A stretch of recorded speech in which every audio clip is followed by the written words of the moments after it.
बच्चों, good morning. आप सभी का एक बार फिर से स्वागत है। देखिए, आज का जो हमारा क्लास है ये टेंस का अगला क्लास होगा। टेंस के 2-3 क्लासेस हमने पढ़े हैं, बेसिक टेंस के बारे में हमने पढ़ा हुआ है। और आज का क्लास जो होगा वो ही बेहतरीन क्लास होने वाला है। ये क्लास जो होगा प्रेजेंट परफेक्ट टेंस का होगा। और प्रेजेंट परफेक्ट टेंस के बारे में ढेर सारे कन्फ्यूजन्स होते हैं, बहुत सारे कन्फ्यूजन्स आपको मिलेंगे देखने को कि अब प्रेजेंट परफेक्ट है, पास्ट इंडेफिनिट है। तो ये दोनों में बहुत सारे कन्फ्यूजन मिलते हैं, लेकिन आज हम इसको पढ़ने का प्रयास करेंगे और बेहतर तरीके से हम समझने का प्रयास करेंगे। इससे पहले वाले क्लास में हमने देखा था कि कैसे हम सहायक क्रिया जो होती है, जो हेल्पिंग वर्ब होती है हमारी, उस हेल्पिंग वर्ब को लेकर के हम सेंटेंस को सिंपल से निगेटिव बनाते हैं, इंट्रोगेटिव बनाते हैं, इंट्रोगेटिव नेगेटिव बनाते हैं। तो सेंटेंस को कन्वर्ट करने में, एक दूसरे में क्या करने में, बदलने में अगर सबसे बड़ा योगदान कोई निभाता है तो वो हेल्पिंग वर्ब। अब देखिए हेल्पिंग वर्ब, लेकिन अगर प्रेजेंट परफेक्ट टेंस की मैं बात कर लूँ तो इसकी जो सहायक क्रिया होती है ये हमारा होता है हैज और है। बस बातों को समझने का प्रयास करिएगा। हेल्पिंग वर्ब होती है हैज और हैव, और इसमें क्रिया का फॉर्म यूज होता है, वर्ब का तीसरा फॉर्म यूज होता है। क्रिया का इसमें तीसरा फॉर्म यूज करते हैं हम। देखिए, अब हम समझने का प्रयास करते हैं। जैसे मैं बोलूँ वह अपना काम पूरा कर चुका है, मैंने अपने भाई से सलाह ले ली है, मेरा दोस्त कल दिल्ली गया है। अब देखिए यहाँ पे हमें मिल गया चुका है, चुकी है, चुके हैं, हमें मिला है या, ये, ई।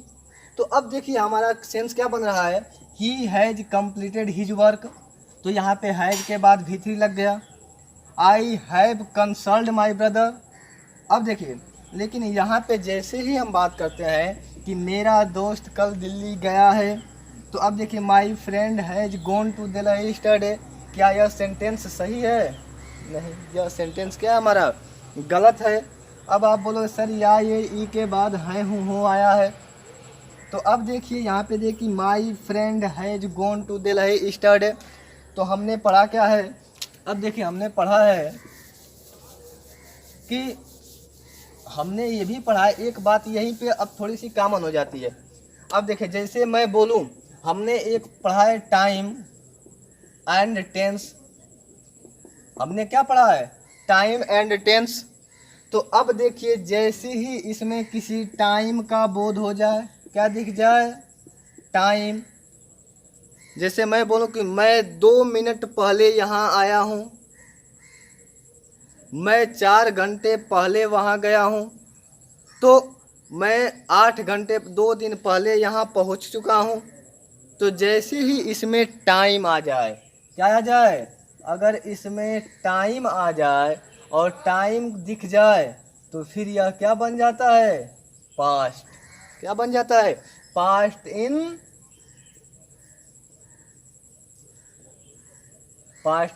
डेफिनिट, अर्थात सिंपल पास्ट हो जाता है।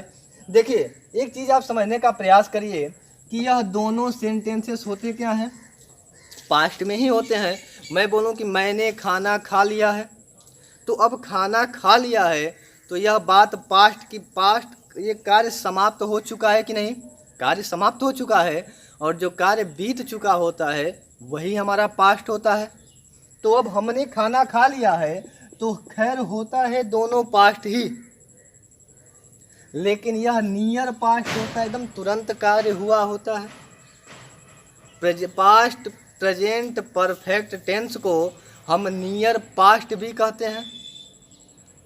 तो अब देखिए, तो देखिए हैज और हैव सहायक क्रिया हो गई और वर्ब का तीसरा फॉर्म हम प्रयोग करते हैं। अब देखिए यहाँ पे थोड़ा सा कंफ्यूजन होता है, ये जो हैज है ये हमारा क्रिया का 5वां फॉर्म होता है। क्रिया का एस या ई एस फॉर्म होता है, इसको हम एस या ई एस फॉर्म भी बोलते हैं।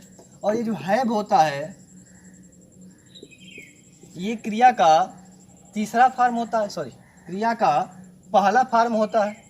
और ये जो हैड होता है हमारा, हैड, ये क्रिया का हमारा V2 और V3 फॉर्म होता है। ध्यान दीजिएगा। तो ये हमारी एक क्रिया चलती है हैव हैड, हैड, हैविंग और हैड। ठीक है, तो ये हमारा क्रिया का पहला फॉर्म। बहुत सारे एग्जाम्स में यहाँ से क्वेश्चन आपके पूछ ले जाते हैं कि हैव लगेगा। जैसे मॉडल्स के बाद अगर लगाने की बात हो तो हम हैज लगाते हैं कि क्या लगेगा, क्योंकि क्रिया का पहला फॉर्म हम हैज को मान ले जाते हैं। लेकिन यहाँ पे क्या होता है, गलत होता है हमारा। अब देखिए, थोड़ा सा बेसिक समझने का हम प्रयास करते हैं, बेसिक बातों को सीखने का प्रयास करते हैं, समझते हैं। अब देखिए, हैज और हैव के बाद हमारा V3 तो लग गया, लेकिन अब हम पहचानेंगे कैसे कि यह प्रेजेंट परफेक्ट टेंस है। हम कैसे पहचानेंगे कि यह प्रेजेंट परफेक्ट टेंस है? तो इसके लिए हमने एक बेसिक सा कॉन्सेप्ट शुरू से ही, बचपन से ही हम पढ़ते आते हैं कि जिस वाक्य के अंत में हमारा चुका, चुकी, चुके, हम पढ़ते क्या रहे हैं कि जिस वाक्य के अगर हमें दिख जाता है चुका, हमने पढ़ा है क्या, चुका, चुकी, चुके, और इसके बाद हमें दिख जाए है, हो और हो, तो हम क्या कर ले जाते हैं कि यह हमारा प्रेजेंट परफेक्ट टेंस है। हम बचपन से पढ़ते आते हैं, शुरू से हम स्टार्टिंग से क्या करते हैं, इसको पढ़ते हैं। हमने दिख जाए या, ये और ई, इसके बाद भी हमें दिख जाए क्या, है, हूँ, हो, तो हम क्या कहते हैं, प्रेजेंट परफेक्ट टेंस है। हम यही पढ़ते हैं ना कि in the last of sentence will come, चुका, चुकी, चुकी, और या, ये, ई, आफ्टर दैट, है, हूँ, हो, is called present perfect tense. हम बचपन से यही पढ़ते आए हैं, यही हमारा बेस भी रहा है। तो अब देखिए कि तो इस पे बहुत सारे हमारे कन्फ्यूजन हल भी होते हैं, लेकिन जब आप कॉम्पिटिटिव एग्जाम्स में जाते हैं तो चीज़ों को थोड़ा सा, जैसे जैसे आप बड़े होते जाते हैं, ये बच्चों को सिखाया जाता है कि आप ऐसे करना है, लेकिन जैसे जैसे आप बड़े हो जाते हैं तो कंडीशंस थोड़ी थोड़ी चेंज हो जाती है। तो आज हम अभी समझने का प्रयास करेंगे कि कैसे या, ये, ई जो है और चुका, चुकी, चुके क्या प्रेजेंट परफेक्ट टेंस का काम करते हैं। जैसे अगर मैं बोलूं तो यहाँ से कुछ एग्जाम्पल्स के माध्यम से हम समझने का प्रयास करेंगे। अब समझिए, तो अब देखिए इसका सही क्या होगा। तो जैसे मैं बोलूं my friend went to Delhi study, अब यह क्या है, सही है, क्योंकि यहाँ पे हमारा क्या लग गया, वेंट लग गया, और ये क्या हो गया, स्टडी, टाइम को शो कर रहा है। और अगर टाइम को शो किया तो क्या हो जाएगा, बिल्कुल, अगर ध्यान दीजिए, अगर टाइम आ गया तो पास्ट, टाइम आ गया तो पास्ट, और टाइम नहीं आया है तो परफेक्ट हमारा चल ही रहा है। तो ये एक बेसिक सा कॉन्सेप्ट है और इसको आप समझने का प्रयास करिए। कई बार वीडियो को देखिए, आप समझ में आपको आ जाएगा। ऐसे बहुत सारे सेंटेंसेस आप बोलते हैं, जैसे मैं बोलूँ बिजली आ गई, बिजली आ गई, तो अब देखिए यह क्या है तो परफेक्ट, लेकिन बिजली आ गई तो अब ये पैसिव वॉइस हो गया। हम जैसे ही पढ़ेंगे तो क्या, क्योंकि अगर यहाँ इसका टेंस कब होता है, टेंस होने की सबसे बड़ी पहचान क्या होती है कि जो सब्जेक्ट होता है वो डूअर होना चाहिए, सब्जेक्ट जो होता है वो डूअर होना चाहिए और लिविंग होना चाहिए। यही तो होती है ना सब्जेक्ट होने की पहचान कि यह टेंस है। और अगर यही नॉन डूअर हो जाए, नॉन लिविंग हो जाए तो पैसिव वॉइस हो जाता है। अब आगे देखिए हैज और हैव का प्रयोग, तो अब होता क्या है, स्ट्रक्चर को समझिए। स्ट्रक्चर को अब हम समझने का प्रयास करते हैं।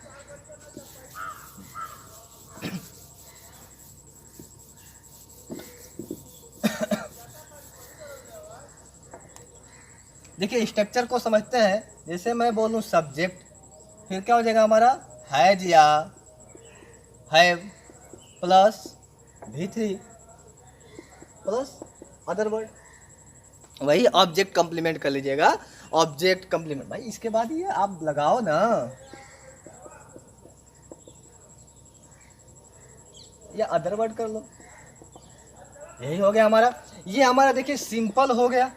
यहीं से इसका क्या हो जाएगा, निगेटिव क्या हो जाएगा, अगर हम सब्जेक्ट के बाद लगा दिए क्या हो जाएगा, हैज या हैव के बाद नॉट लगा दिए plus V3 plus object plus other word. ध्यान दीजिएगा। अब इंट्रोगेटिव की मैं बात कर लूँ तो क्या हो जाएगा, हैज या have plus subject plus V3 plus other word. समझिएगा। अब इंट्रोगेटिव हो गया, एक और इंट्रोगेटिव हो जाता है question word English plus has या have plus subject V3 plus other word. Interrogative negative की बात करता हूँ तो क्या हो जाएगा, हैजंट या haven't plus subject plus V3 plus other word. और क्या हो जाएगा, क्वेश्चन वर्ड इंग्लिश प्लस ये पूरा।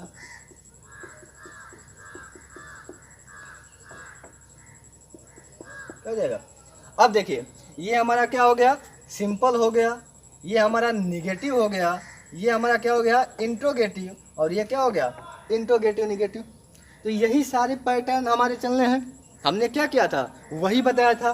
मैंने पहले क्लास में भी आपको बताया था कि सब कुछ जो होता है वो हेल्पिंग वर्ब का खेल होता है। अब देखिए यही हैज हैव यहाँ पे आ गया, इसी के बाद हमने क्या लगा दिया, नॉट लगा दिया तो निगेटिव, इसी को उठा करके हमने पहले रख दिया तो इंट्रोगेटिव, ठीक है, और इसी को उठा करके इसमें नॉट लगा। देखिए इसको बहुत लोग ऐसे भी लिखते हैं हैजंट या हैवेंट, या फिर इसको आप क्या कर लें, अगर इसको हटाना हो तो आप ऐसे भी लिख सकते हैं has plus subject plus not plus V3। ये भी बात वही, या इसको हैजंट लिख लिया, हैवंट लिखिए, या has subject not plus V3, ये दोनों बातें क्या है, एक है। तो आप इसी पे क्या करेंगे, हम बातों को समझने का प्रयास करेंगे, कुछ एग्जाम्पल्स को देखेंगे और वो एग्जाम्पल्स अब हम देखने का प्रयास करेंगे। देखिए और समझिए और इसको क्या करिए, नोट करिए। देखिए अब यहाँ पे कुछ एग्जाम्पल्स दिए गए हैं, अब इन एग्जाम्पल्स को हम समझने का प्रयास करते हैं। जैसे दिया गया the fox has fallen into the well, she has slept soundly,